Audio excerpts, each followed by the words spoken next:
പ്രിയപ്പെട്ടവരെ, തിരക്കേറിയ ഈ ദിവസത്തിന്റെ അവസാനത്തിൽ ഒരു നിമിഷം ശാന്തമായി ദൈവസാന്നിധ്യത്തിൽ ഇരിക്കാം.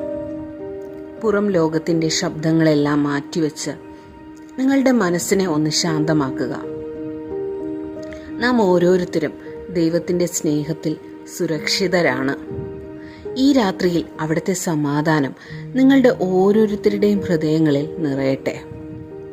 സങ്കീർത്തനം 91 അധ്യായം 1-2 വാക്യങ്ങൾ ഇപ്രകാരം പറയുന്നു: അത്യുന്നതന്റെ മറവിൽ വസിക്കുകയും സർവശക്തന്റെ നിഴലിൻ കീഴിൽ പാർക്കുകയും ചെയ്യുന്നവൻ, യഹോവയെക്കുറിച്ച് അവൻ എൻ്റെ സങ്കേതവും കോട്ടയും ഞാൻ ആശ്രയിക്കുന്ന എൻ്റെ ദൈവവും എന്ന് പറയുന്നു.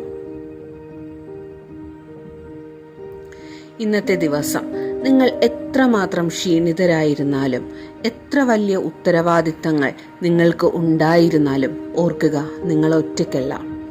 സർവശക്തന്റെ നിഴലിലാണ് നിങ്ങൾ വസിക്കുന്നത്.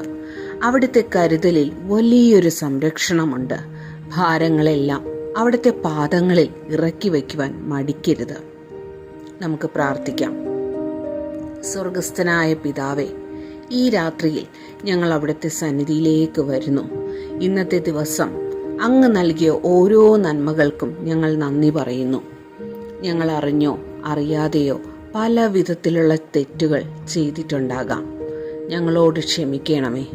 നാളെക്കുറിച്ചുള്ള ഉത്കണ്ഠകൾ ഞങ്ങൾ അങ്ങയുടെ കരങ്ങളിൽ സമർപ്പിക്കുന്നു. നാളെ ഉണരുമ്പോൾ പുതിയൊരു ഊർജത്തോടെയും പുതിയൊരു പ്രത്യാശയോടെയും മുൻപോട്ട് പോകുവാൻ ഞങ്ങളെ സഹായിക്കണമേ.